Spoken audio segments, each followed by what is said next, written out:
Dear student, आज की इस वीडियो में देखेंगे 8th ग्रेड अभ्यास पुस्तिका 2024-25 की आपकी न्यू बुक है कक्षा 5 विषय हिंदी। तो चलिए आज की इस वीडियो में देखेंगे पाठ 9। पाठ 9 में है रम्मो और कल्लो।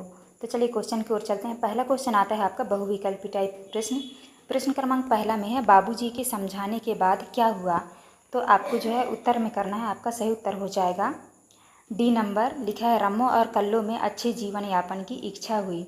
इसके बाद नेक्स्ट क्वेश्चन आता है आपका दूसरे में है रदिया ने अपनी बेटियों के बारे में क्यों कहा कि बाबूजी आपने उनका जीवन बदल दिया। तो आपका सही उत्तर हो जाएगा डी नंबर। लिखा है वे पढ़ लिख कर अपने पैरों पर खड़ी हो गई। इसके बाद नेक्स्ट आता है आपका तीसरा में है रम्मो और कल्लो बाबूजी के पास कब पढ़ने आती थी। तो आपको उत्तर में करना है दोपहर बाद। इसके बाद नेक्स्ट क्वेश्चन है चौथे में है रम्मो और कल्लो ने कितने वर्ष का शिक्षक प्रशिक्षण प्राप्त किया था। तो आपका उत्तर हो जाएगा बी नंबर 2 वर्ष। इसके बाद नेक्स्ट क्वेश्चन आता है आपका पाँचवें में है शादी शब्द के स्थान पर आप किस हिंदी मानक शब्द का उपयोग कर सकते हैं। तो आपको उत्तर में करना है विवाह। तो आपका सही उत्तर हो जाएगा विवाह। इसके बाद नेक्स्ट क्वेश्चन आता है आपका नीचे दिए गए शब्दों में से उचित शब्द चुनकर रिक्त स्थानों की पूर्ति कीजिए। तो ये आपके खाली स्थान वाले प्रश्न हैं। तो प्रश्न क्रमांक 6वें में जो है आपको भरना है प्रशिक्षण। तो आप यहाँ पे प्रशिक्षण भर दीजिएगा। 7 में भरना है आपको 200 रुपये। 8 में भरना है आपको पढ़ाई।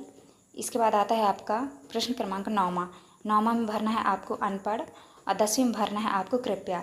तो आप इस तरह से खाली स्थान भर लीजिएगा। इसके बाद नेक्स्ट क्वेश्चन आता है आपका अति लघुत्तरीय प्रश्न। प्रश्न क्रमांक 11 में है रम्मो और कल्लो की पढ़ाई का जिम्मा किसने लिया। तो आपको उत्तर में करना है बाबूजी ने लिया। नेक्स्ट है 12 नंबर में है दोनों परिवारों ने साथ साथ मिठाई खाई। उक्त वाक्य में क्रिया का कौन सा प्रकार है। तो आपको उत्तर में करना है सकर्मक क्रिया। इसके बाद 13 में है खिड़की शब्द का बहुवचन लिखिए। तो आपको उत्तर में लिखना है खिड़कियाँ। इसके बाद नेक्स्ट क्वेश्चन आता है 14 में है प्रश्नवाचक वाक्य का एक उदाहरण लिखिए। तो आपको उत्तर में लिखना है आप कौन हैं। इसके बाद नेक्स्ट आता है आपका लघुत्तरीय प्रश्न। प्रश्न क्रमांक 15 में है दिए गए मुहावरों का अर्थ लिखकर वाक्यों में प्रयोग कीजिए।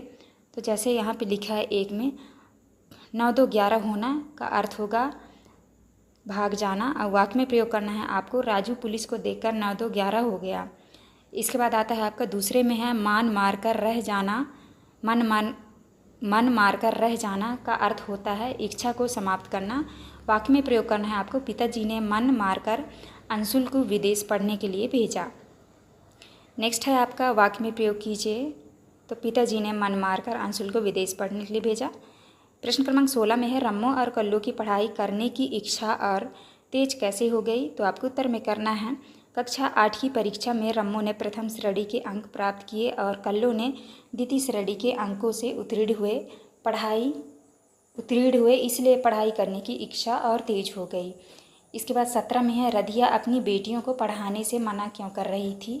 आपको उत्तर में करना है रधिया ने समाज में कोई पढ़ा लिखा नहीं था, वह सोची थी कि लड़कियों को पढ़ा लिखा कर पढ़े लिखे लड़के शादी के लिए ढूंढने पड़ेंगे और फिर उसके काम में हाथ कौन बटाएगा। यह सोचकर राधिया ने लड़कियों को नहीं पढ़ाया था।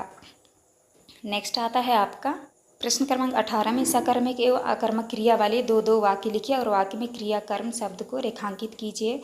उदाहरण में लिखा जैसे भूमि साइकिल चलाती है सकर्मक, रमा जाती है अकर्मक। तो चलिए इसका उत्तर देखते हैं। लिखा है सकर्मक में राम पेड़ लगाता है, अजय घर आता है। अकर्मक में लिखना है सीता गाती है, गीता बोलती है। इसके बाद नेक्स्ट आता है आपका ख नंबर में निम्नलिखित शब्दों के मध्य में योजक चिन्ह हटाकर उसके स्थान पर क्या लिखा जाएगा। तो यहाँ पे लिखा है सुख दुख। तो आपको लिखना है सुख और दुख। राज और धर्म। तो आपको लिखना है राज और धर्म। यहाँ पे लिखा है धर्म और अधर्म। तो आपको लिखना है धर्म और अधर्म। तो आप इस तरह कर लीजिएगा। इसके बाद आता है आपका फिर यहाँ पे लिखा है माता पिता। तो यहाँ पे हो जाएगा माता और पिता, नीचे ऊपर। तो आपका यहाँ पे हो जाएगा नीचे और ऊपर।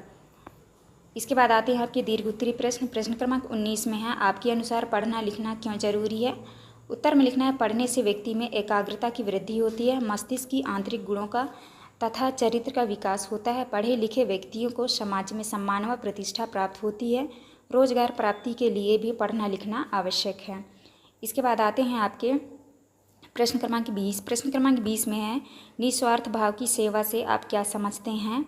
आप निस्वार्थ भाव से किसकी सेवा करते हैं, आपने विचार लिखिए। तो आपको उत्तर में लिखना है, निस्वार्थ भाव से सेवा करने से जीवन में स्वतः ही लोग अपने होने लगते हैं, अपने पराये का अंतर ही खत्म हो जाता है, हमारा जीवन सार्थक हो जाता है एवं हमें आत्मसंतुष्टि मिलती है। तो आपको इस तरह करना है। तो ये था आपका लास्ट क्वेश्चन। यहाँ पे हमारी वीडियो कंप्लीट होती है। वीडियो अच्छी लगी तो प्लीज़ हमारे चैनल को लाइक एंड सब्सक्राइब करिएगा। मिलते हैं।